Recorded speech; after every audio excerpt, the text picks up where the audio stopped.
Welcome to Awesome Code. Please subscribe to my YouTube channel. In this video, we will learn about counter objects in Python. Counter is a subclass of a dictionary where each dictionary key is a hash table object and the associate value is an integer count of that object. There are three ways to initialize a counter. We will see all those three examples. We can initialize a counter by passing it any sequence object or dictionary of key and value pairs or a tuple. First, I'm going to import from collections import counter. Now I'm going to create a counter by passing a sequence, and I will name it count 1 over counter 1 counter and sequence of something.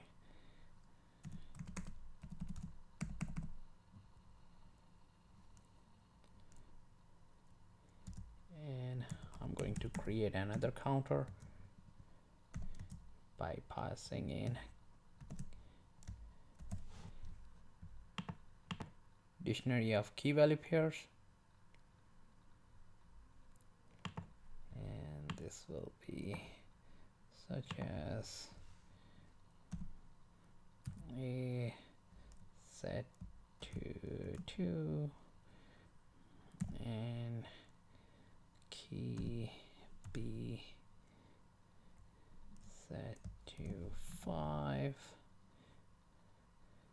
and C key C and its value set to 6.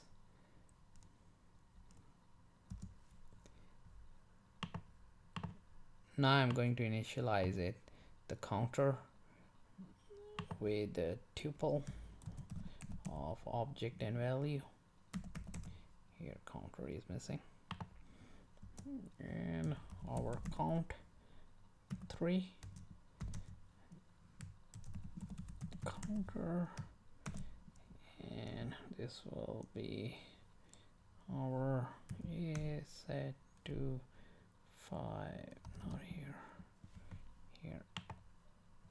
A set to 5, B set to 6, and C set to 9. So we have 3 different kind of counters created for us. They are same kind but initialized different way. So I'm going to print our counter 1, print count 1, and you can see over here our counter printed, and you can see it count the number of characters as a value, and the keys are the characters. H is 1 time in hello, E is 2 time, L is 3 time, so on.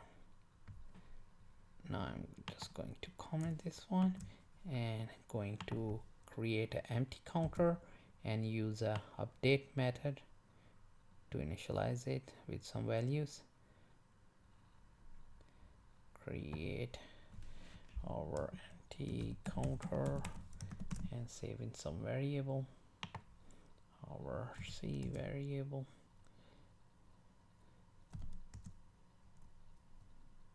and this is lowercase,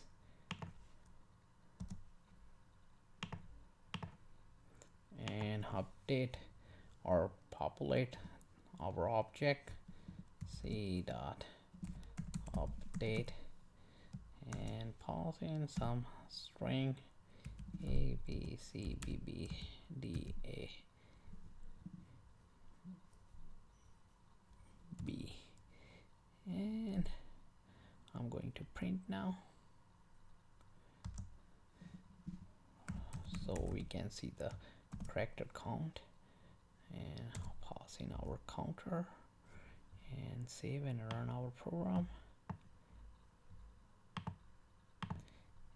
this is the output of our counter, and I'm going to update the count of one character.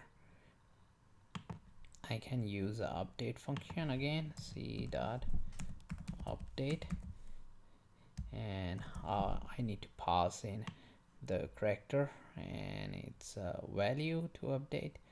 For example, if I want to update c, it's 1 over here, and I want to update it to 3, I can do that. 3, and it's not 33, it's 3. I'll update c. These are both c, so I'll use so I will update a. You can still use this character c. If you want to use c, you can put in aside as a character. I'm just gonna use a to make it or keep it simple. And after the update, just need to print c and run our script. So here is the output, and you can see the first one over here before the update value of a. First it has a 2 count, and now then I update with 3, it becomes 5, so those count get added. So the update method adds the count rather than replacing them with new value. To keep on learning, please subscribe to my YouTube channel. Asimcode. Keep supporting me, and thank you for watching.